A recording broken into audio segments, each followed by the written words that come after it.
السلام عليكم ورحمة الله وبركاته. بسم الله والحمد لله والصلاة والسلام على أشرف رسول الله وعلى آله وأصحابه الفائزين برضا الله. أما بعد. ബഹുമാനരായ അധ്യക്ഷരെ, സ്റ്റേജിൽ പ്രവിഷ്ടരായ സാദാത്തുമാരെ, പണ്ഡിതന്മാരെ, നേതാക്കന്മാരെ, ഈ പരിപാടി വീക്ഷിക്കാനെത്തിയ സഹോദരി സഹോദരങ്ങളെ, സുഹൃത്തുക്കളെ, വളരെ പരിമിതമായ സമയമാണ് നമ്മുടെ മുമ്പിലുള്ളത് എന്നതിനാൽ സുദീർഘമായി ഞാനൊന്നും സംസാരിക്കാൻ ആഗ്രഹിക്കുന്നില്ല. ദാറുൽ ഇസ്ലാമിക് അക്കാദമി എന്നാണ് ഈ ബോർഡിലുള്ളത്. യൂണിവേഴ്സിറ്റി എന്നാണ് പലപ്പോഴും നിങ്ങൾ കേൾക്കുന്നത്. ഇത് ആദ്യം നിങ്ങളുടെ ശ്രദ്ധയിൽപ്പെടുത്താൻ ഞാൻ ഉദ്ദേശിക്കുന്നത്. 1986 മാസം 26 ദാറുൽ ഇസ്ലാമിക് അക്കാദമി മുസ്ലിം സമുദായത്തിന്റെ വിദ്യാഭ്യാസ രംഗത്ത് പ്രവർത്തനം ആരംഭിച്ചു.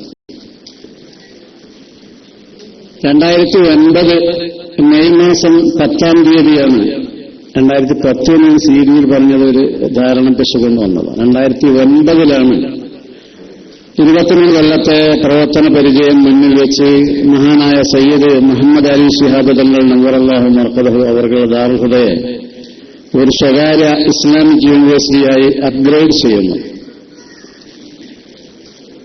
അതേ വർഷം തന്നെ ലോകത്തുള്ള മുസ്ലിം സർവകലാശാലകളുടെ പ്രതിനിധിയായ ലീഗ് ഓഫ് ഇസ്ലാമിക് യൂണിവേഴ്സിറ്റീസ് റാബിത്തത്തുൽ ജാമിഅത്തുൽ ഇസ്ലാമിയ കൈറോ എന്ന പൊതുവേദിയിൽ ദാറുൽ ഹുദയ്ക്ക് മെമ്പർഷിപ്പ് ലഭിച്ചു. അടുത്ത കൊല്ലം തന്നെ മുസ്ലിം രാജ്യങ്ങളിലുള്ള ഇസ്ലാമികമോ അല്ലാത്തതോ ആയ യൂണിവേഴ്സിറ്റികളുടെ മറ്റൊരു പൊതുവേദിയായ the federation of the universities of the Islamic world Morocco, Rabat Morocco, അതിൽ രണ്ടാമത് ദാറുൽ ഹുദയ്ക്ക് മെമ്പർഷിപ്പ് ലഭിച്ചു. ഇങ്ങനെ ആദ്യമായി രൂപീകരണം നൽകുന്ന സംഘടനയുടെ പേര്, സ്ഥാപനത്തിന്റെ പേര് ദാറുൽ ഹുദ ഇസ്ലാമിക് അക്കാദമി എന്നായിരുന്നു. പിന്നീട് അതിന്റെ കീഴിൽ വേറെയും ചില ബ്രാഞ്ചുകളൊക്കെ ഉണ്ടായി. ഒന്ന് മമ്പുറം ഹിഫ്ള് കോളേജ്, വേറെ ഒന്ന് ഫാത്തിമ സഹറ ഇസ്ലാമിക് വനിതാ കോളേജ്, വേറെ ഒന്ന് ഇസ്ലാമിക് യൂണിവേഴ്സിറ്റി. ഇതിന്റെ എല്ലാം കൂടി ഏകകമാണ് ദാറുൽ ഹുദ ഇസ്ലാമിക് അക്കാദമി മാനേജിംഗ് കമ്മിറ്റി.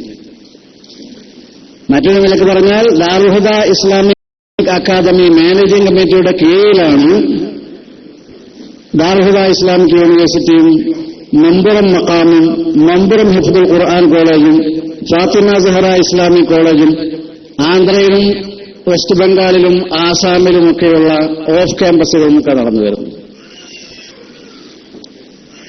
ഈ സ്ഥാപനം 30 വർഷം മുമ്പ് സ്ഥാപിതമായപ്പോൾ, അഥവാ 33-34 വർഷങ്ങൾക്ക് മുമ്പ് ഇതിന് ശിലാസ്ഥാപനം നിർവഹിക്കപ്പെട്ടപ്പോൾ, നേരത്തെ അധ്യക്ഷൻ കുഞ്ഞാമൽകുട്ടി ഫൈലി അവർ പറഞ്ഞതുപോലെ പല ആളുകളും ഇതിനെ സംബന്ധിച്ച് പല വിധത്തിലുള്ള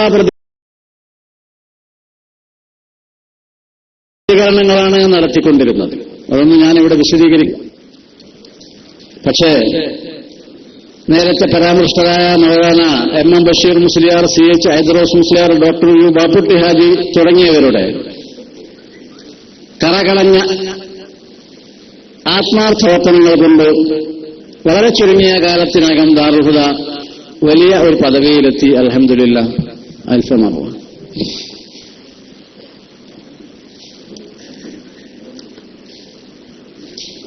നേരത്തെ പറഞ്ഞ 2 അന്താരാഷ്ട്ര സംഘടനകളിൽ മെമ്പർഷിപ്പ് ലഭിക്കുക മാത്രമല്ല, പല സർവകലാശാലകളുടെയും അംഗീകാരം കൂടി ദാറുൽ ഹുദയ്ക്ക്, ദാറുൽ ഹുദ സർട്ടിഫിക്കറ്റുകൾക്ക് നേടാൻ സാധിച്ചു. ഉദാഹരണത്തിന് ലോകത്ത് തന്നെ പ്രശസ്തമായ സർവകലാശാലയാണ് നമ്മുടെ കേന്ദ്ര തലസ്ഥാനത്തുള്ള JNU അഥവാ ജവഹർലാൽ നെഹ്റു യൂണിവേഴ്സിറ്റി. JNU ദാറുൽ ഹുദയുടെ സർട്ടിഫിക്കറ്റ് അംഗീകരിച്ചിട്ടുണ്ട്. ദാറുൽ ഹുദയിൽ ആകെ 12 കൊല്ലത്തെ പഠനം. ആദ്യത്തെ 5 കൊല്ലം സെക്കൻഡറി, അടുത്ത 2 കൊല്ലം ഹയർ സെക്കൻഡറി, അടുത്ത 3 കൊല്ലം ഡിഗ്രി, അവസാനത്തെ 2 കൊല്ലം PG. ആദ്യം പറഞ്ഞ 7 കൊല്ലത്തെ പഠനം പൂർത്തിയാക്കിയാൽ, അഥവാ ഹയർ സെക്കൻഡറിയുടെ സർട്ടിഫിക്കറ്റ് നേടിയാൽ ആ ഹയർ സെക്കൻഡറി സർട്ടിഫിക്കറ്റ് കൊണ്ട് ജവഹർലാൽ നെഹ്റു യൂണിവേഴ്സിറ്റിയിൽ ഡിഗ്രിക്ക് ചേരാൻ കഴിയും. വേറെ ഒരു സർട്ടിഫിക്കറ്റിന്റെ ആവശ്യമില്ല. അതുപോലെ തന്നെ ഡൽഹിയിലുള്ള ജാമിയ ഹിന്ദർഗ്, ജാമിയ മില്ലിയ ഇസ്ലാമിയ, ഹൈദരാബാദിലെ ഇഫ്ലു English and foreign languages university, Aligarh Muslim university, ഇന്ത്യക്ക് പുറത്തുള്ള അൽ ഫാത്തിഹ് യൂണിവേഴ്സിറ്റി, മലേഷ്യയിലെ ഇന്റർനാഷണൽ ഇസ്ലാമിക് യൂണിവേഴ്സിറ്റി, സുഡാന്റെ തലസ്ഥാനമായ ഖാർത്തൂമിലെ ജാമിഅത്തുൽ സഈമുൽ അസ്ഹരി യൂണിവേഴ്സിറ്റി, ദുർമാൻ യൂണിവേഴ്സിറ്റി തുടങ്ങിയ ഒരുപാട് സർവകലാശാലകൾ ദാൽഹുദയുടെ പാഠ്യപദ്ധതി അംഗീകരിക്കുകയും ദാൽഹുദ അവയുമായി MOU memorandum of understanding മുദക്കറത്തു തഫാഹും sign ചെയ്യുകയും ചെയ്തിട്ടുണ്ട്. മാത്രമല്ല ദാൽഹുദയുടെ 12 കൊല്ലത്തെ പഠനം പൂർത്തിയാക്കുമ്പോഴേക്ക് തന്നെ നമ്മുടെ നാട്ടിൽ അംഗീകരിക്കപ്പെട്ട ഒരു സർവകലാശാലയുടെ ഡിഗ്രിയും മുഴുവൻ വിദ്യാർത്ഥികളും നേടിക്കഴിഞ്ഞിരിക്കും. ഒരു പുറത്തുള്ള ഒരു അംഗീകൃത യൂണിവേഴ്സിറ്റിയുടെ ഡിഗ്രി കൂടി ഒരു കുട്ടി കരസ്ഥമാക്കിയെടുക്കൽ നിർബന്ധമാണ് എന്നർത്ഥം. ആ ഡിഗ്രി പഠനത്തിനാവശ്യമായ അധ്യാപനം പഠിപ്പിക്കൽ ദാൽഹുദയിൽ വെച്ച് നടത്തും. യൂണിവേഴ്സിറ്റിയിൽ പുറത്തുപോയ ഒരു പരീക്ഷയിലും ദാൽഹുദയുടെ സർട്ടിഫിക്കറ്റിന് പുറമെ ഇസ്ലാമിക വിഷയങ്ങളും ഭൗതിക വിഷയങ്ങളും അറബി, ഉറുദു, ഇംഗ്ലീഷ് ഭാഷകളും പിന്നെ അതത് സ്ഥലങ്ങളിലുള്ള പ്രാദേശിക ഭാഷയും പഠിപ്പിച്ചുകൊണ്ടുള്ള ഒരു പാഠ്യപദ്ധതിയാണ് ദാൽഹുദയുടെ. എന്ന് പറഞ്ഞാൽ ആന്ധ്രയിൽ, കേരളത്തിൽ മലയാളം പകരം അവിടെ തെലുങ്ക് പഠിപ്പിക്കും. ബോംബെയിലെ ഡോൺഗ്രിയിൽ ബിസ്റ്റി മഹല്ലയിൽ ഖുവ്വത്തുൽ ഇസ്ലാം അറബിക് കോളേജ് നടന്നത് ദാൽഹുദയുടെ സഹസ്ഥാപനമായി. അവിടെ പ്രാദേശിക ഭാഷയായി മറാഠി പഠിപ്പിക്കും. ബംഗാളിലെ ഭീംപൂർ എന്ന് പറയുന്ന സ്ഥലത്ത് അവിടെ മറ്റ് പ്രാദേശിക ഭാഷയായി ബംഗാളി പഠിപ്പിക്കും. ആസാമിൽ ആസാമീസ് പഠിപ്പിക്കും. റമദാൻ കഴിഞ്ഞാൽ മധ്യ കർണാടകയിലെ ഹാവേരി ജില്ലയിലുള്ള ഹാങ്കൽ ടൗണിന്റെ 4 കിലോമീറ്റർ അടുത്ത് ഒരു സഹസ്ഥാപനം ബ്രാഞ്ച് ഓഫ് ക്യാമ്പസ് തുടങ്ങാൻ പോവുകയാണ്.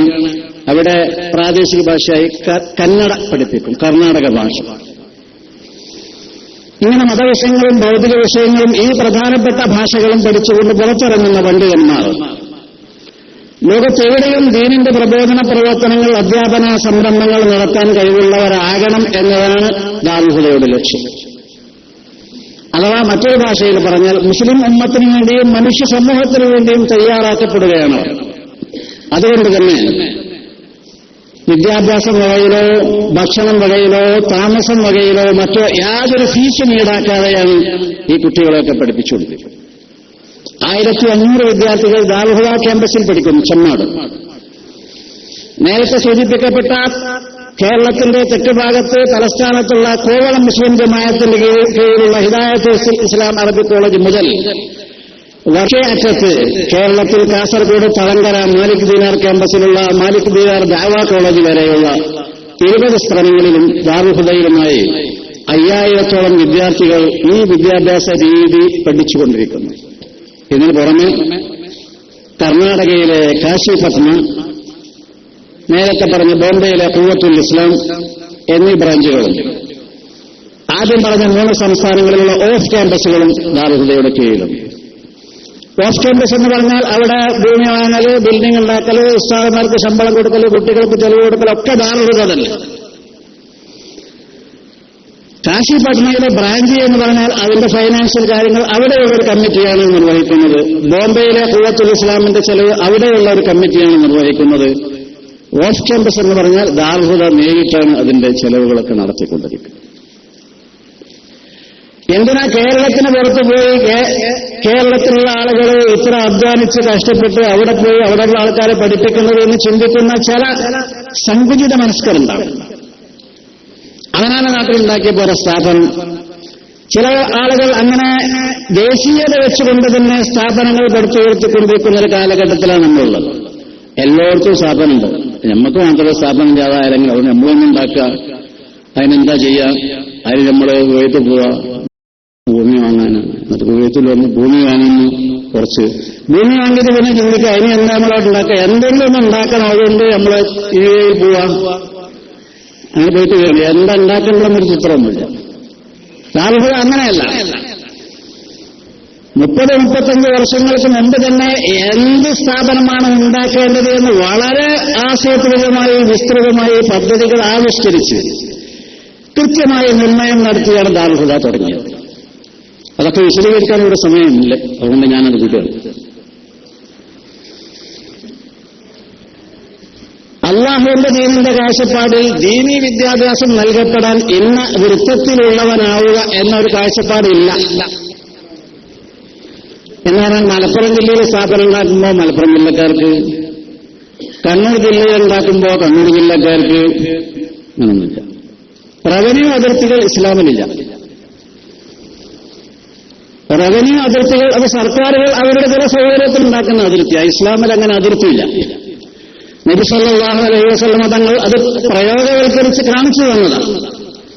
നബി സല്ലല്ലാഹു അലൈഹി വസല്ലം തങ്ങളുടെ പള്ളിയിൽ പഠിച്ചിരുന്നവരിൽ മദീനക്കാർ മാത്രമായിരുന്നില്ല, മക്കക്കാർ മാത്രമായിരുന്നില്ല, അറേബ്യക്കാർ മാത്രമായിരുന്നില്ല, ഒരുപാട് ഫോറിൻ സ്റ്റുഡൻസ് ഉണ്ടായിരുന്നു.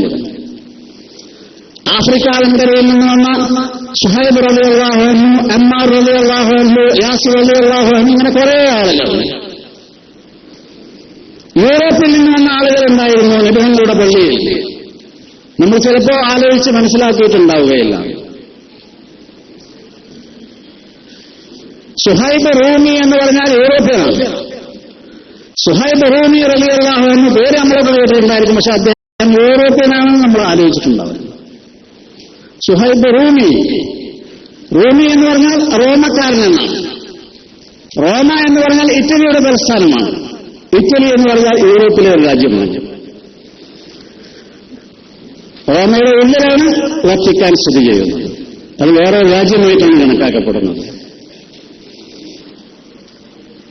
ആ കാലഘട്ടത്തിൽ ഏറ്റവും പ്രതാപത്തിലുണ്ടായിരുന്ന 2 സാമ്രാജ്യങ്ങളുണ്ടായിരുന്നു. ആ സാമ്രാജ്യത്തിലെ ആളുകൾ ഉണ്ടായിരുന്നു നബിതങ്ങളുടെ ദർശില്. അവരുടെ ഒരു സുപ്രസിദ്ധനായ പ്രതിനിധിയുടെ പേരാണ് സൽമാൻ അൽ ഫാരിസി എന്ന് പറഞ്ഞാൽ പേർഷ്യയിൽ നിന്ന് വന്ന ആളാണ്. സൽമാൻ അൽ ഫാരിസി പേർഷ്യയിൽ നിന്ന് വന്നതാണ്. അൽ ഫാരിസി എന്ന് പറഞ്ഞാൽ പേർഷ്യൻ.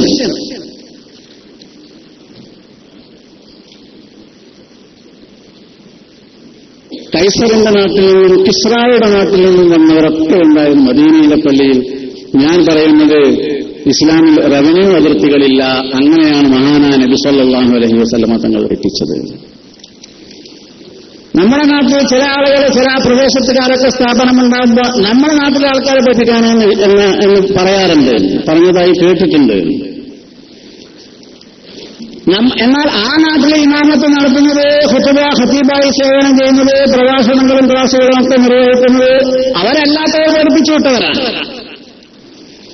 അവരല്ലാത്തവർ പഠിപ്പിച്ച് പണ്ഡിതന്മാരാക്കി വിട്ടവരാണ്. ഇങ്ങനെ ചിന്തിക്കുന്ന ആളുകളുടെ നാട്ടിൽ ഖതീമും ഇമാമും സദനും പ്രിൻസിപ്പാളുമൊക്കെയായി സേവനം ചെയ്യുന്നത്. ഇസ്ലാമിൽ റവന്യൂ അതിർത്തികളില്ല. അതുകൊണ്ട് കേരളത്തിന് പുറത്തുള്ള മുസ്ലിമീങ്ങളുടെ മതപരമായ സാംസ്കാരികമായ അവസ്ഥ അതീവ ദയനീയമാണ് എന്ന് നേരിട്ട് മനസ്സിലാക്കിയ ദാറുൽ ഹുദ കേരളത്തിന് പുറത്തുള്ളവർ മുസ്ലിമീങ്ങളാണ്, പക്ഷെ അവർക്ക് ഇസ്ലാമുമായി മതപരമായ സാംസ്കാരികമായ യാതൊരു ബന്ധവുമില്ല, പുലബന്ധം പോലുമില്ലാത്ത അവസ്ഥ. അത് മനസ്സിലാക്കിയപ്പോൾ അവിടെയും എന്തെങ്കിലും ചെയ്യേണ്ടതുണ്ട് എന്നല്ല, കേരളത്തിൽ ആവശ്യത്തിൽ ഏറെ ആയിരിക്കുന്ന സ്ഥാപനങ്ങൾ അടിപിടി കൂടുകയാണ്, ശണ്ട കൂടുകയാണ്, ഒളിയമ്പുകൾ എഴുതുകൊണ്ടിരിക്കുകയാണ്, പാരകത്തുകൾ നടന്നുകൊണ്ടിരിക്കുകയാണ്. കേരളത്തിന് പുറത്ത് ഷഹാദത്ത് കലിമ അറിയാത്ത കോടിക്കണക്കിന് മുസ്ലിമീങ്ങളുണ്ട്. കേരളത്തിന് പുറത്ത് കോടിക്കണക്കിന് മുസ്ലിമീങ്ങൾ ഷഹാദത്ത് കലിമ അറിയാത്തവരുണ്ട് എന്ന് ഞാൻ പറയുമ്പോൾ ചിലപ്പോൾ നിങ്ങൾ വിചാരിക്കും അതിശയോക്തിയാണ് എന്ന്. അല്ല, കേരളത്തിന് പുറത്ത് കോടിക്കണക്കിന് മുസ്ലിമീങ്ങൾ ഷഹാദത്ത് കലിമയും ഫാത്തിഹയും അറിയാത്തവരായുണ്ട്. ഞാൻ പറയുന്നതിൽ സംശയമുണ്ടെങ്കിൽ നാളെ മുതൽ നിങ്ങൾക്ക് ഇത് പരിശോധിച്ച് തുടങ്ങാവുന്നതാണ്. നിങ്ങളുടെ കടയിൽ സാധനം വാങ്ങാൻ വരുന്ന ആളുകളോട് ഷഹാദത്ത് കലിമ അറിയുമോ ഫാത്തിഹ അറിയുമോ എന്ന് നിങ്ങൾക്ക് പരിശോധിച്ച് നോക്കാവുന്നതാണ്. 200 മില്യൺ മുസ്ലിമീങ്ങളാണ് ഇന്ത്യയിലുള്ളത്. ചുരുങ്ങിയത് 200 മില്യൺ മുസ്ലിം. 200 മില്യൺ കേരളത്തിലെ മുസ്ലിങ്ങളുടെ എണ്ണം 84 ലക്ഷമാണ്. എന്ന് പറഞ്ഞാൽ 84 ലക്ഷം 1 മില്യൺ കൂട്ടാ തൽക്കാലം. 200 മില്യൺ 1 മില്യൺ കുറഞ്ഞു. ബാക്കി 199 മില്യൺ മുസ്ലിമീങ്ങളുണ്ട് ഇന്ത്യയിൽ. നിങ്ങൾ ചിലപ്പോൾ ബോംബെയിലോ കൽക്കത്തയിലോ പൂനെയിലോ ബാംഗ്ലൂരിലോ ഹൈദരാബാദിലോ പോകുമ്പോൾ അവിടെ നമസ്കരിക്കാൻ ആളുകൾ വരുന്നത് കണ്ടിട്ടുണ്ടായിരിക്കാം. എന്നാൽ ഈ പറഞ്ഞ അല്ലെങ്കിൽ ഇതുപോലെയുള്ള നഗരങ്ങളിൽ താമസിക്കുന്നതിനേക്കാൾ അനേകം ഇരട്ടി ആളുകൾ ഗ്രാമങ്ങളിലാണ് താമസിച്ചുകൊണ്ടിരിക്കുന്നത്. ഇന്ത്യ എന്ന് പറഞ്ഞാൽ ഒരു രാജ്യമല്ല, ഒരു ഉപഭൂഖണ്ഡമാകുന്നു, അല്ലെങ്കിൽ ഒരു ഭൂഖണ്ഡമാണ്. ഇന്ത്യയുടെ തെക്കേ അറ്റമായ തിരുവനന്തപുരത്ത് നിന്ന് വണ്ടിയിൽ കയറിയാൽ 4000 കിലോമീറ്റർ യാത്ര ചെയ്താലാണ് കശ്മീരിന്റെ വടക്കേ അറ്റത്തെത്തുവാൻ. 4000 കിലോമീറ്റർ. അതിനിടയിൽ ലക്ഷക്കണക്കിന് ഗ്രാമങ്ങളുണ്ട്. ആ ഗ്രാമങ്ങളിലൊക്കെ ജനങ്ങൾ താമസിച്ചുകൊണ്ടിരിക്കുന്നുണ്ട്, മുസ്ലിമീങ്ങളുണ്ട്. ഇവർക്കൊന്നും ഫാത്തിഹ അറിയില്ല, ഷഹാദത്ത് കലിമ അറിയില്ല എന്ന് നിങ്ങൾ എങ്ങനെ മനസ്സിലാക്കി എന്ന് ചോദിച്ചാൽ, ഞാൻ മാത്രം മനസ്സിലാക്കിയതല്ല, നിങ്ങൾക്കും മനസ്സിലാക്കാവുന്നതാണ് എന്നാണ് ഞാൻ പറഞ്ഞത്.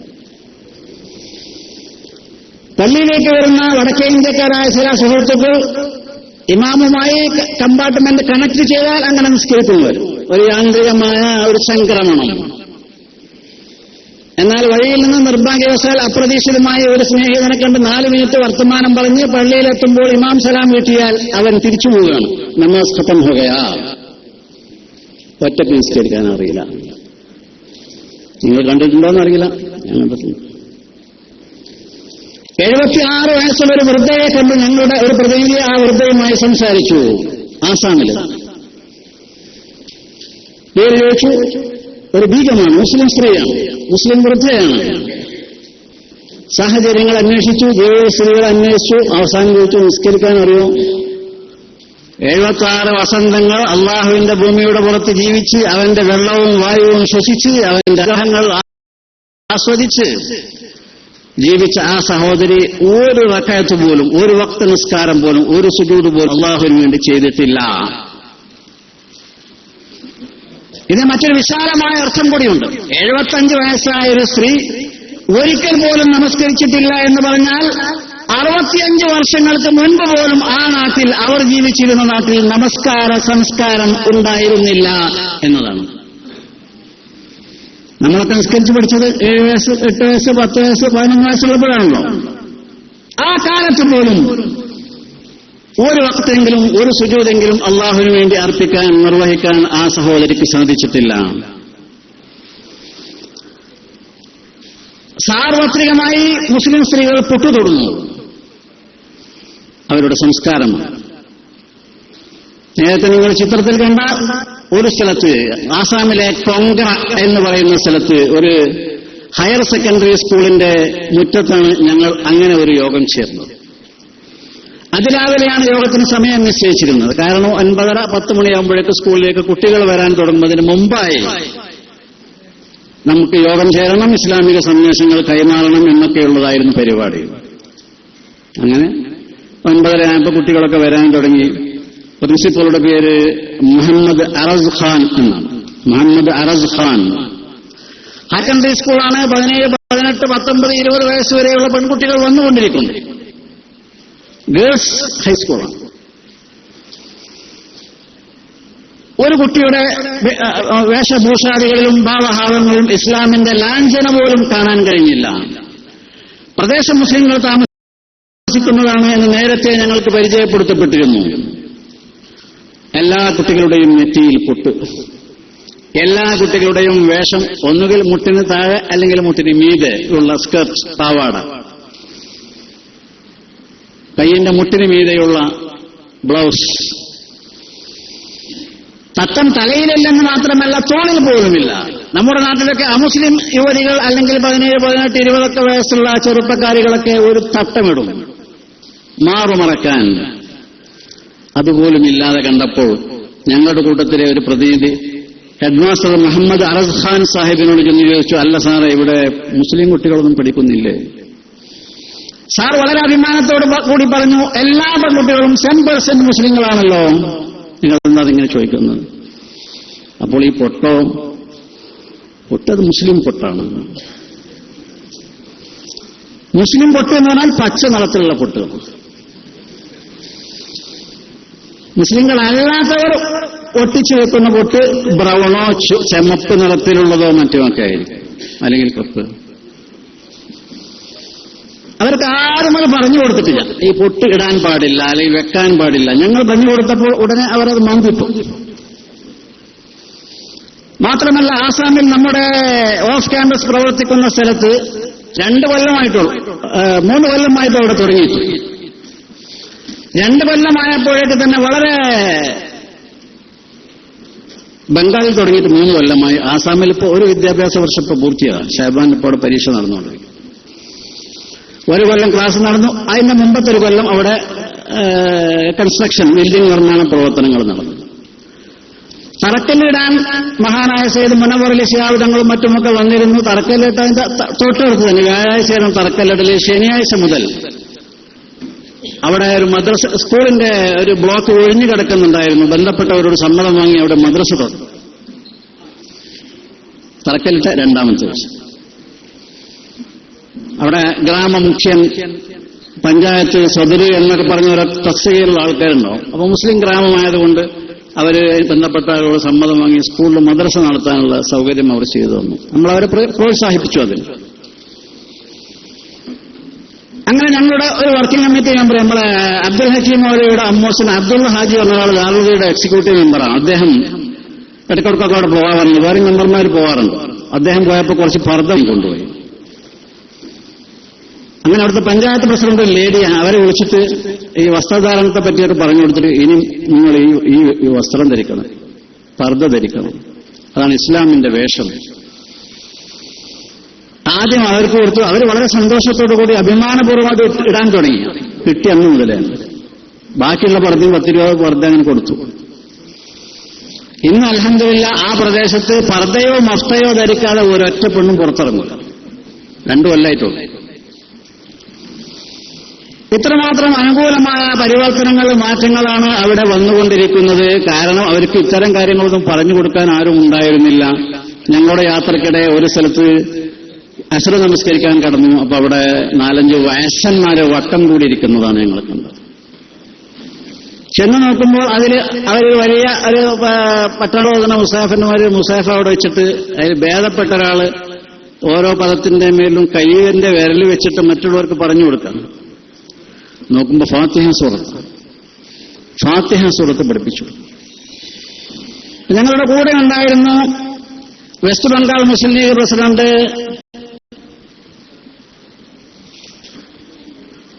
എന്താ മുമ്പേ പേര്, വെസ്റ്റ് ബംഗാൾ മുസ്ലിം ലീഗ് പ്രസിഡന്റിന്റെ പേര് ഷഹിൻഷാ ജഹാംഗീർ സാഹിബിന്റെ മകൻ സാബിർ റഫാർ ഞങ്ങളുടെ ഗൈഡായിട്ടുണ്ടായിരുന്നു. ഞങ്ങൾ ചോദിച്ചു, എന്താ സാബിർ സാഹിബ് കാണുന്നത്?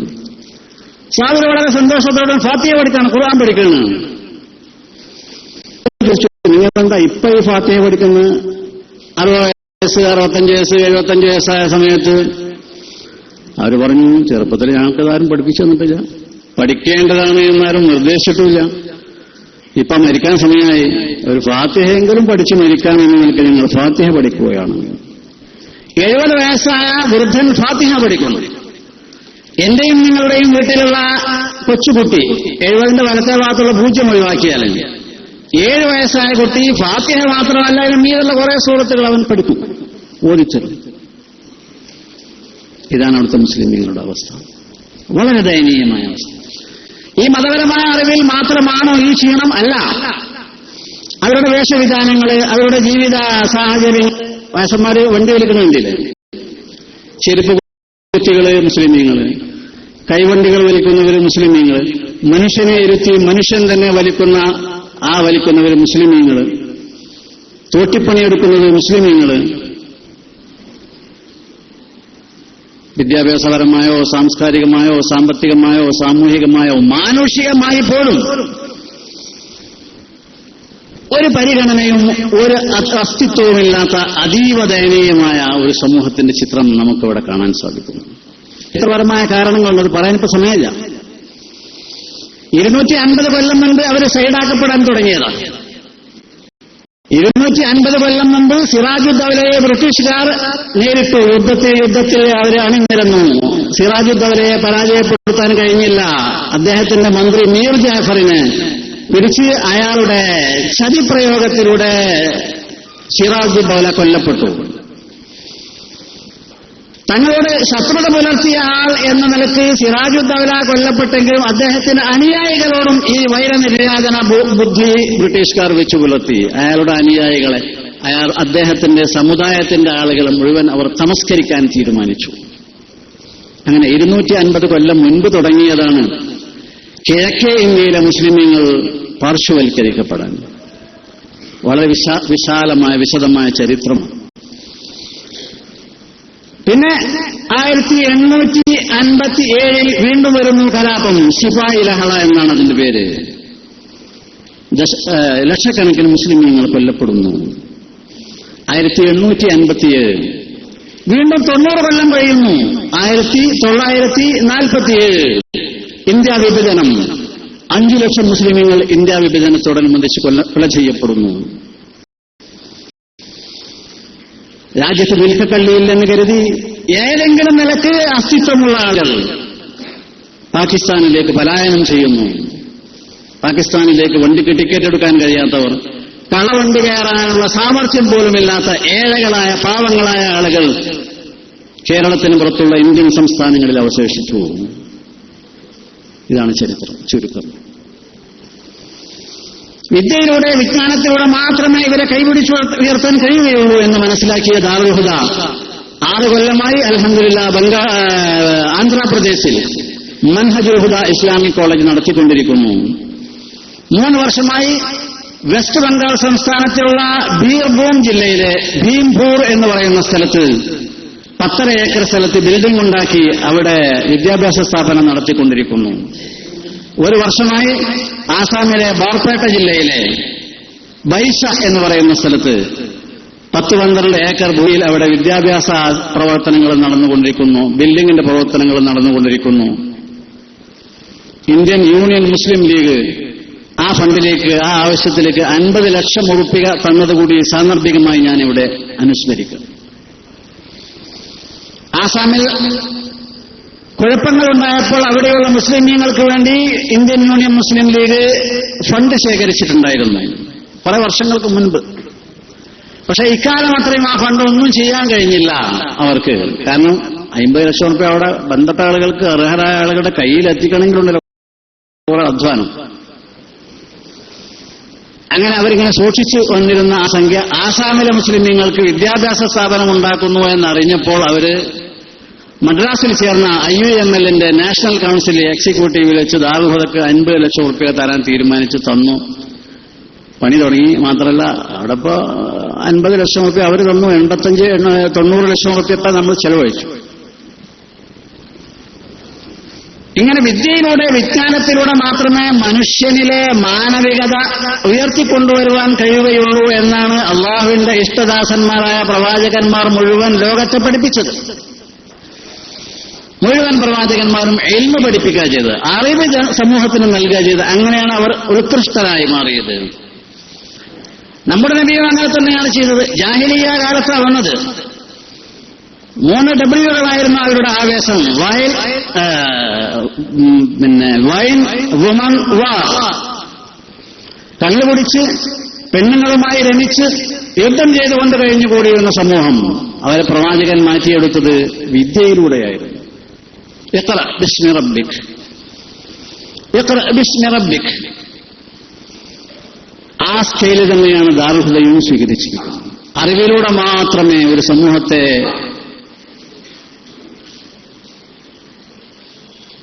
നവജാഗരണത്തിലേക്ക് കൊണ്ടുവരാൻ സാധിക്കുകയുള്ളൂ. പ്രവാചകൻ അങ്ങനെ ചെയ്തു. ജാഹിലിയ്യയിലെ എല്ലാ മുഖമുദ്രകളും ആവാഹിച്ചിരുന്ന ആ സമൂഹത്തെ നബി സല്ലല്ലാഹു അലൈഹി വസല്ലം തങ്ങൾ വിദ്യയിലൂടെ പരിവർത്തിപ്പിച്ചെടുത്തു. അത് തന്നെയാണ് ദാറുൽ ഹുദ ചെയ്തുകൊണ്ടിരിക്കുന്നത്. യാതൊരു ഭൗതികമായ ലക്ഷ്യങ്ങളും താല്പര്യങ്ങളും ഇതിന്റെ പിന്നിലില്ല. ഇന്ന് അൽഹംദുലില്ലാഹ് ആന്ധ്രയിലുള്ള കുട്ടികൾ, ബംഗാളിലുള്ള കുട്ടികൾ, ആസാമിലുള്ള കുട്ടികൾ, അവരൊക്കെ വിവിധ പ്രദേശങ്ങളിലുള്ളതാണ്. നമ്മളുമായി യാതൊരു ബന്ധവുമില്ല. ഇതിനു പുറമെ ദാറുൽ ഹുദ ക്യാമ്പസിൽ തന്നെ നേരത്തെ പറഞ്ഞ നാഷണൽ ഇൻസ്റ്റിറ്റ്യൂട്ടിൽ ഉറുദു മീഡിയം കോഴ്സിൽ 10, 14, 15 സംസ്ഥാനങ്ങളിൽ നിന്നുള്ള വിദ്യാർത്ഥികൾ പഠിച്ചുകൊണ്ടിരിക്കുന്നു. നാമും അവരുമായി നേരത്തെ യാതൊരു ബന്ധവുമില്ല. ദാറുൽ ഹുദയിൽ അഡ്മിറ്റ് ചെയ്യാൻ യോഗ്യനായ കുട്ടിയാണ് എന്ന് പറഞ്ഞാൽ അഡ്മിഷൻ കൊടുക്കും. ആ ഡിപ്പാർട്ട്മെന്റിൽ പഠിച്ച് പുറത്തിറങ്ങിയ നിരവധി വിദ്യാർത്ഥികൾ ഇന്ന് ദുനിയാവിന്റെ നാനാഭാഗത്ത്, ആഫ്രിക്കയില്, ഓസ്ട്രേലിയയില്, യൂറോപ്പില്, ഏഷ്യയില് ഒക്കെ സേവനം ചെയ്തുകൊണ്ടിരിക്കും. ഇന്ത്യയിലെ 2/3 സംസ്ഥാനങ്ങളിൽ ദാറുൽ ഹുദയുടെ ഉന്നതികൾ ഇന്ന് വിദ്യാഭ്യാസ സാംസ്കാരിക പ്രവർത്തനങ്ങൾക്ക് നേതൃത്വം നൽകിക്കൊണ്ടിരിക്കുന്നു. അതിനു പുറമെ കേരളത്തിനകത്തും കേരളത്തിന് പുറത്തും, ഇന്ത്യ രാജ്യത്തിന് പുറത്തും നിരവധി രാഷ്ട്രങ്ങളിൽ, കുവൈത്തില്, UAE, ഖത്തറില്, ബഹ്റൈനില്, സൗദി അറേബ്യയില്, മലേഷ്യയില്, സിംഗപ്പൂരില്, നേപ്പാളില്, മാൽദീവ്സില്, ന്യൂസിലൻഡില്, ഇങ്ങനെ ഒരുപാട് സ്ഥലത്ത്. നേരത്തെ ബാപ്പുട്ടി ഹാജിയുടെ പ്രസംഗം നിങ്ങൾ ശ്രദ്ധിച്ചോ എന്നറിയില്ല. ദാറുൽ ഹുദയിൽ നിന്ന് പഠിച്ച് പുറത്തിറങ്ങിയ കുട്ടികൾ സൗദി അറേബ്യയിലെയും ആഫ്രിക്കയിലെയും അമേരിക്കയിലെയും വിദ്യാർത്ഥികളെ പഠിപ്പിച്ചുകൊണ്ടിരിക്കും. ശ്രദ്ധിച്ചോ എന്നറിയില്ല. ആ പറഞ്ഞതിന്റെ 66% ഇന്ന് അൽഹംദുലില്ലാഹ് സാക്ഷാത്കൃതമായി. ആഫ്രിക്കയിൽ നൈജീരിയയിലെ യോബെ സ്റ്റേറ്റ് യൂണിവേഴ്സിറ്റിയിൽ ഇസ്ലാമിക് ഡിപ്പാർട്ട്മെന്റ് മേധാവിയായി പ്രവർത്തിക്കുന്നത് നാദാപുരത്തെ കുമ്മങ്കോട്ടുള്ള ഡോക്ടർ സയ്യിദ് ഹുദവിയാണ്. ആഫ്രിക്കയിലെ കുട്ടികളെ പഠിപ്പിച്ചുകൊണ്ടിരിക്കുന്നു. ബാപ്പുട്ടി ഹാജിയുടെ പ്രസ്താവം, ദീർഘദർശനം സാക്ഷാത്കൃതമായി. സൗദി അറേബ്യയിലെ കുട്ടികളെ പഠിപ്പിക്കും ദാറുൽ ഹുദയിൽ നിന്ന് പുറത്തിറങ്ങുന്ന യുവപണ്ഡിതന്മാർ. അള്ളാഹു അത് സാക്ഷാത്കരിച്ചു. സൗദി അറേബ്യയിലെ ഷഖ്റ യൂണിവേഴ്സിറ്റിക്ക് 4-5 ഓഫ് ക്യാമ്പസുകളുണ്ട്. അതിൽ ദവാദമിയിലെ ഓഫ് ക്യാമ്പസിലുള്ള മെഡിക്കൽ കോളേജിലെ സൗദി വിദ്യാർത്ഥികൾക്ക് ഇംഗ്ലീഷ് പഠിപ്പിച്ചുകൊണ്ടിരിക്കുന്നത് ദാറുൽ ഹുദയിൽ നിന്ന് പുറത്തിറങ്ങിയ കാളികാവ് അഞ്ചച്ചെവിടിയിലുള്ള KK അബ്ദുൾ റഊഫ് ഹുദവിയാകുന്നു. മലേഷ്യയിലെ UTM യൂണിവേഴ്സിറ്റി ടെക്നോളജി മലേഷ്യയിൽ വിദ്യാഭ്യാസ ഡിപ്പാർട്ട്മെന്റിൽ സേവനം ചെയ്തുകൊണ്ടിരിക്കുന്നത് ഡോക്ടർ ഷഫീഖ് ഹുസൈൻ ഹുദവിയാകുന്നു. ഇംഗ്ലീഷ് മാതൃഭാഷയായ ന്യൂസിലൻഡിൽ ദീനീ പ്രവർത്തനങ്ങൾക്ക് സാരഥ്യം വഹിച്ചുകൊണ്ടിരിക്കുന്നത് കോഴിക്കോട് ജില്ലയിലെ കൊടുവള്ളിയിലെ കിഴക്കോട്ടുള്ള അബ്ദുറഹ്മാൻ ശ്രീയുടെ മകൻ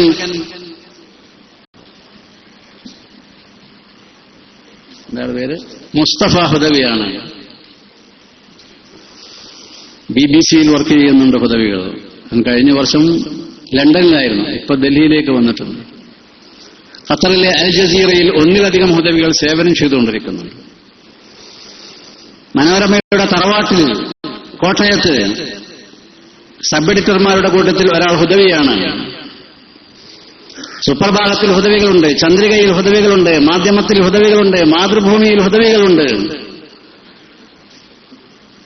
മാനവികമായ, വിദ്യാഭ്യാസപരമായ, സാംസ്കാരികമായ, മതപരമായ നിരവധി മേഖലകളിൽ അൽഹംദുലില്ലാഹ് ഹുദവികൾ സേവനം ചെയ്തുകൊണ്ടിരിക്കുന്നു. പ്രഭാഷണ രംഗത്ത് ലോക പ്രശസ്തി നേടിയ നിരവധി ഹുദവി പണ്ഡിതന്മാരുണ്ട്. അതിൽ ഒരാളാണ് സിംസാറുൽ ഹഖ് ഹുദവി, മുസ്തഫ ഹുദവി ആക്കോട്. അദ്ദേഹം ഇന്ന് ഇന്ത്യയിലില്ല, വിദേശത്താണ്. GCC-കളിലൊന്നുമല്ല, വേറെ വിദേശത്ത്. തെലങ്കാനയിലുള്ള മഹമ്മൂദ് ഹുദവി ലെയ്ഡൻ യൂണിവേഴ്സിറ്റിയിൽ PhD ചെയ്തുകൊണ്ടിരിക്കുകയാണ്. മലേഷ്യയിലെ ഇന്റർനാഷണൽ ഇസ്ലാമിക് യൂണിവേഴ്സിറ്റിയിൽ 1-ലധികം ഹുദവികൾ PhD ചെയ്തുകൊണ്ടിരിക്കുന്നു. നേരത്തെ പറഞ്ഞ ജവഹർലാൽ നെഹ്റു യൂണിവേഴ്സിറ്റി ഉൾപ്പെടെയുള്ള ഇന്ത്യയിലെ പ്രമുഖമായ പല യൂണിവേഴ്സിറ്റികളിലും സെൻട്രൽ യൂണിവേഴ്സിറ്റികളിലും ഹുദവികൾ PhD, MPhil ചെയ്തുകൊണ്ടിരിക്കുന്നു. സമുദായ സേവന രംഗത്തേക്ക് അവരെ ദാറുൽ ഹുദ സജ്ജമാക്കുകയാണ്. തുർക്കിയിൽ പ്രവർത്തിച്ചുകൊണ്ടിരിക്കുന്ന ഒരു സംഘം ദാറുൽ ഹുദയിൽ വന്ന് ഹുദവികളെ ഇന്റർവ്യൂ ചെയ്ത് 39 ആളുകളെ തിരഞ്ഞെടുത്ത് തുർക്കിയിലെ വിവിധ യൂണിവേഴ്സിറ്റികളിൽ കൊണ്ടുപോയി ഉപരിപഠനം നടത്തി. അവരിൽ പലരും ഇന്ന് തുർക്കിയിലെ വിവിധ യൂണിവേഴ്സിറ്റികളിൽ PhD ചെയ്തുകൊണ്ടിരിക്കുകയാണ്. വേറെ വലിയൊരു സംഘം ആളുകൾ ഹൈദരാബാദ്, ബാംഗ്ലൂർ, ഡൽഹി, കൽക്കത്ത, ബോംബെ, ഈ 5 നഗരങ്ങളിൽ വിദ്യാഭ്യാസ സേവനങ്ങൾ ചെയ്തുകൊണ്ടിരിക്കുക. അവരെന്നെ ശമ്പളം കൊടുക്കുന്നു, തുർക്കിക്കാർ. അവർ തന്നെ ഭക്ഷണ താമസ സൗകര്യങ്ങൾ ചെയ്തു കൊടുത്തിരുന്നു. അടുത്ത ബാച്ചിനെ തുർക്കിക്കാരത്തെ ഇന്റർവ്യൂ നടത്തി കൊണ്ടുപോയി 17 ആളുകളെ അവർ തിരിച്ചു വരാൻ പോവുകയാണ്. ഈ ജൂൺ മാസം അവസാനമാകുമ്പോഴേ തിരിച്ചു വരും. 3ാമത്തെ ബാച്ചിനെ അവർ തെരഞ്ഞെടുത്ത് കഴിഞ്ഞിരിക്കുന്നു. അൽഹംദുലില്ലാ, ഇത് അഹന്ത പറയുകയാണ്. അഹന്തയുടെ ലാഞ്ചന പോലും ഈ പറഞ്ഞതിലൊന്നുമില്ല. ബാപ്പുട്ടി ഹാജിയുടെ സംസാരം നിങ്ങൾ ശ്രദ്ധിച്ചോ അറിയില്ല. അതിന് പിന്നിൽ അദ്ദേഹം പറയുന്നുണ്ട്, സ്വപ്നം കാണാൻ നമുക്ക് അവകാശമുണ്ട് എന്ന് പറഞ്ഞാൽ ഈ ബാപ്പുട്ടി ഹാജിയുടെ നേതൃത്വത്തിൽ ഈ പാളത്ത് വന്നിട്ടപ്പോഴാണ് ഈ ബസ്സിൽ കുഞ്ഞാമ്പട്ടി ഫൈസി പറഞ്ഞ പ്രതികരണമുണ്ടായത്. അങ്ങനെ ഒരുപാട് പ്രതികരണങ്ങൾ ഉണ്ടായിരുന്നു. ചെറുപ്പം മുതലേ ബാപ്പുട്ടി ഹാജിയുടെ ബാപ്പുട്ടി ഹാജിയെ അറിയുന്ന ആളുകൾ വരെ ഇങ്ങനെ പ്രതികരിച്ചു. ബാപ്പുട്ടി ഹാജിക്ക് പിരാന്താണ് എന്ന് പറഞ്ഞാൽ ഉണ്ടായ പാടത്ത് മണ്ണിടുക. സമുദായത്തിന്റെ പൈസ അല്ലേ? ജനങ്ങളുടെ വിലയിരുത്തൽ നിന്ന് ആർക്കും രക്ഷപ്പെടാൻ കഴിയില്ല. ജനങ്ങൾ എന്ന് പറഞ്ഞാൽ അത്ര വലിയൊരു ശക്തിയാണ്, അല്ലെങ്കിൽ അത്ര അന്ധമായ ഒരു എന്താ നമ്മൾ പറയുന്നുണ്ടല്ലോ, ബഹുജനം കഴുതയാകുന്നു. സമുദായത്തിന്റെ പൈസയാണ് എന്നെഴുതി അന്ധമായിട്ടല്ല പാടത്ത് വന്നിട്ടത്. അവിടുത്തെ 1 സെന്റ് ഭൂമിക്ക് 120 ഉറുപ്പ്യാണ് കൊടുത്തത്. സിഗരറ്റ് പാക്കറ്റിന്റെ വില 1 സെന്റിന് 120 ഉറുപ്പ്യാണ്. ഇന്ന് അവിടുത്തെ 1 സെന്റിന് വില 4 ലക്ഷം ഉറുപ്പ്യാണ്. പക്ഷേ മേപ്പട്ടുകരയിൽ 10 ലക്ഷം, 12 ലക്ഷം, 15 ലക്ഷം അങ്ങാടിയത്. ചുരുങ്ങിയ വില ഞാൻ പറഞ്ഞു. 4 ലക്ഷം രൂപ, 12 ഏക്കറിൽ ഒന്നായിട്ട് 4 ലക്ഷം രൂപ. മണ്ണിടാനേ ശരാശരി 3800 ഉറുപ്പ്യാണ് സെന്റിന് വന്നത്. 3800 കൂട്ടണം 120 അല്ലെങ്കിൽ 250 500 കൂട്ടാം. 3800 4000 5000 തന്നെ കൂട്ടുക. അതിന് 5 ലക്ഷമാണ് സെന്റിന് വേണം. വെറുതെ അന്ധമായി ചെയ്തതല്ല. മാത്രമല്ല, ചെമ്മാട്ട് ഒരു സ്ഥാപനം എന്നത് ഇതിന്റെ സ്ഥാപകന്മാരുടെ ലക്ഷ്യമേ ആയിരുന്നില്ല. ഉചിതമായ സ്ഥലങ്ങൾ അന്വേഷിച്ചപ്പോ പല സ്ഥലത്തും അന്വേഷിച്ചു. ചേളാരി ഭാഗത്തേക്ക് അന്വേഷിച്ചു, കോട്ടക്കൽ പുത്തൂര് ഭാഗത്തേക്ക് അന്വേഷിച്ചു, തിരൂർ ഭാഗത്തേക്ക് അന്വേഷിച്ചു, പരപ്പനങ്ങാടി ഭാഗത്തേക്ക് അന്വേഷിച്ചു. എവിടെയും കിട്ടാതായപ്പോൾ ഇനി എന്താ ചെയ്യുക പഠിച്ചവനെ എന്നൊരു നിരാശമായി ഇരിക്കുമ്പോഴാണ് അല്ലാഹു തആല മഹാന്മാരുടെ ഹൃദയത്തിൽ ഇട്ടുകൊടുക്കുന്നത് ഈ ആശയം, പാടത്ത് മണ്ണിടാൻ. ദാറുൽ ഹുദ അത് തുടങ്ങി വെച്ചത്. കേരളീയ സമൂഹത്തിന് പഠിപ്പിച്ചു കൊടുത്ത ഗുരു ദാറുൽ ഹുദയാണ്. പിന്നെ പല ആളുകളും മണ്ണിട്ടു. ഞാൻ പറഞ്ഞു വരുന്നത്, ഇതുപോലെയുള്ളൊരു വിദ്യാഭ്യാസ സ്ഥാപനത്തിന് പര്യാപ്തമായ സ്ഥലം മലപ്പുറം ജില്ലയിൽ അന്ന് ഉണ്ടായിരുന്നില്ല. അതുകൊണ്ട് മണ്ണിട്ടുണ്ടാക്കിയതാണ്. 70,000 ലോഡ് മണ്ണ് ഫില്ല് ചെയ്ത ഭൂമിയാണ് ദാറുൽ ഹുദയുടെ ഭൂമി. നിങ്ങൾക്കൊന്ന് കാണാവുന്നതാണ്. ഈ 70,000 ലോഡ് മണ്ണ് ഫില്ല് ചെയ്ത വിലയാണ് ഞാൻ പറഞ്ഞത്. സെന്റിന് 4000. ഇങ്ങനെ അൽഹംദുലില്ലാ ഏത് ലക്ഷ്യത്തിന് ദാറുൽ ഹുദ സ്ഥാപിതമായോ ആ ലക്ഷ്യം അൽഹംദുലില്ലാ അല്ലാഹു തആല അവന്റെ മഹളായ ഫضൽ കൊണ്ട് സാക്ഷാത്കരിച്ചിരിക്കുകയാണ്. നിങ്ങളൊക്കെ ദാറുൽ ഹുദയെ പറ്റി അറിഞ്ഞിരിക്കണം. കേരളത്തിനകത്തുള്ള പ്രവർത്തനങ്ങൾ, പുറത്തുള്ള പ്രവർത്തനങ്ങൾ, ഈ ചേർക്കപ്പെടുന്ന വിദ്യാർത്ഥികൾക്കുള്ള വിവരം കൊടുക്കുക മാത്രമല്ല, സിപെറ്റ് കണ്ടല്ലോ, centre for public education and training, ഇമാമിയങ്ങൾക്കുള്ള ട്രെയിനിങ് കൊടുക്കണം. അതിൽ കണ്ണൂർ മുതൽ കാസർഗോഡ് മുതൽ തിരുവനന്തപുരം വരെയുള്ള ഇമാമുമാർ അതിൽ പങ്കെടുക്കും. അവർക്ക് സർട്ടിഫിക്കറ്റ് കൊടുക്കും, ട്രെയിനിങ് കോഴ്സ്. ഇങ്ങനെ സബ്ജക്ട് എക്സ്പേർട്ടുകളെ വിളിച്ചു വരുത്തി ദാറുൽ ഹുദയുടെ അകത്തുള്ള കുട്ടികൾക്കും ഇതുപോലെ എക്സ്ട്രാ ക്ലാസുകളിലേക്ക് വരുന്ന ആളുകൾക്കുമൊക്കെ വിദ്യാശാസ്ത്രീയമായി, ആനുകാലികമായി, ഫലപ്രദമായി കൂടുതൽ പ്രയോഗവൽക്കരിക്കാവുന്ന രീതിയിൽ ദാറുൽ ഹുദ കൈമാറിക്കൊണ്ടിരിക്കുകയാണ്. അങ്ങനെയുള്ളൊരു വൈജ്ഞാനിക കേന്ദ്രമാണ് ദാറുൽ ഹുദ. ഞാൻ എന്നെ പിന്നിൽ സംസാരിക്കുന്ന സിംസാറുൽ ഹഖ് ഹുദവിക്ക് സമയം അനുവദിക്കാൻ വേണ്ടി ഞാൻ എന്റെ വാക്കുകൾ ഉപസംഹരിക്കാം. അതുകൊണ്ട് നിങ്ങളെല്ലാവരും ദാറുൽ ഹുദയുടെ സംരംഭങ്ങളിലൊക്കെ അതിന്റെ സഹകാരികളാകണം, സഹായികളാകണം, അതിന്റെ ക്ഷേമത്തിനു വേണ്ടി പ്രാർത്ഥിക്കുന്നവരാകണം, അതിന്റെ സന്ദേശം കൈമാറുന്നവരാകണം. ദാറുൽ ഹുദ ഈയിടെ ഖുർആൻ പരിഭാഷ പ്രസിദ്ധീകരിച്ചു. നിങ്ങളിൽ ചിലരൊക്കെ അതിൽ പങ്കെടുത്തിട്ടുണ്ടായിരുന്നു. 2015 ജനുവരി 1-ാം തീയതി അത് പ്രകാശനം ചെയ്തത്. അന്ന് തന്നെ ആദ്യമടിച്ച പ്രതികളൊക്കെ തീർന്നു പോയിരുന്നു, ബുക്ക് ചെയ്ത് കഴിഞ്ഞിരുന്നു. ഇപ്പൊ 2ാമത്തെ അതിന്റെ എഡിഷൻ പുറത്തിറങ്ങി. മലയാളം അറിയുന്ന മുസ്ലിമീങ്ങൾക്ക് വേണ്ടി, മലയാളം വായിക്കാൻ അറിയുന്ന ആളുകൾക്ക് വേണ്ടി ആധുനികമായ അല്ലെങ്കിൽ അധുനാതനമായ ഒരു ഖുർആൻ പരിഭാഷ അഹ്ലുസുന്നത്തി വൽ ജമാഅത്തിന്റെ കാഴ്ചപ്പാടിൽ അധിഷ്ഠിതമായി തന്നെ ദാറുൽ ഹുദ സമൂഹത്തിന് സമർപ്പിക്കണം. ദാറുൽ ഹുദയാണ് ഖുർആൻ പരിഭാഷ പ്രസിദ്ധീകരിച്ചത്. ഒരേ സമയം 16 കേന്ദ്രങ്ങളിൽ, ഇന്ത്യയിൽ 3 സ്ഥലത്ത്, ഡൽഹിയിലും ബോംബെയിലും കോഴിക്കോട്, GCCയിലൊക്കെ, ലണ്ടനിൽ മമ്പുറം സയ്യിദ് അലവി തങ്ങളുടെ പൗത്രൻ പങ്കെടുത്ത അനുഗ്രഹീതമായ ചടങ്ങിലാണ് ലണ്ടനിൽ ദാറുൽ ഹുദയുടെ ഖുർആൻ പരിഭാഷാ പ്രകാശനം നടന്നത്. ഇങ്ങനെ ഗ്യാപ്പ് ഉള്ള മേഖലകൾ ഏതാണോ അത് നോക്കി ഫിൽ ചെയ്യുക എന്നതാണ് ദാറുൽ ഹുദയുടെ പ്രവർത്തന രീതി. അങ്ങനെയാണ് ഈ വിദ്യാഭ്യാസ സ്ഥാപനങ്ങൾ പടുത്തുയർത്തപ്പെട്ടത്. ഈ രീതിയിലുള്ള നവജാഗരണ പ്രവർത്തനങ്ങൾ, ഇസ്ലാമിക സംസ്കൃതിയുടെ പരിപോഷണത്തിനാവശ്യമായ പ്രവർത്തനങ്ങൾ ദാറുൽ ഹുദ ചെയ്തുകൊണ്ടിരിക്കുന്നുണ്ട്. നേരത്തെ കേരളത്തിന് പുറത്തുള്ള മദ്രസകളെ പറ്റി പറഞ്ഞു. 100ന്റെ അടുത്ത് 90-ലധികം മദ്രസകൾ 3 സംസ്ഥാനങ്ങളിലായി ഇപ്പോൾ നടന്നുകൊണ്ടിരിക്കും. അവർക്കാവശ്യമായ പുസ്തകങ്ങൾക്ക് ഉറുദുവിൽ തയ്യാറാക്കി സൗജന്യമായി വിതരണം ചെയ്യാം. ദാറുൽ ഹുദയുടെ പൂർവ്വ വിദ്യാർത്ഥി സംഘടന Hadiya, Hudawis association for devoted Islamic activities എന്ന സംഘടനയാണ് അത് നിർവഹിച്ചുകൊണ്ടിരിക്കുന്നത്. അതിനുവേണ്ടി അവർ റമദാൻ പ്രഭാഷണം സംഘടിപ്പിക്കും. ഈ റമദാനിൽ പ്രഭാഷണമുണ്ട്. അതിൽ സമുദായത്തിന്റെ പ്രതിനിധികളുള്ള സംഭാവനകൾ സ്വീകരിച്ച് അവിടെയുള്ള ഉസ്താദന്മാർക്ക് ശമ്പളം കൊടുക്കും. കുട്ടികൾക്ക് പുസ്തകം സൗജന്യമായി അച്ചടിച്ച് വിതരണം ചെയ്യുന്നു. മദ്രസ പ്രവർത്തനത്തിന്റെ വ്യാപ്തിക്ക് വേണ്ടി ഓർഗനൈസർമാരെ നിശ്ചയിച്ച് അവർക്ക് ശമ്പളം കൊടുത്തുകൊണ്ടിരിക്കുന്നു.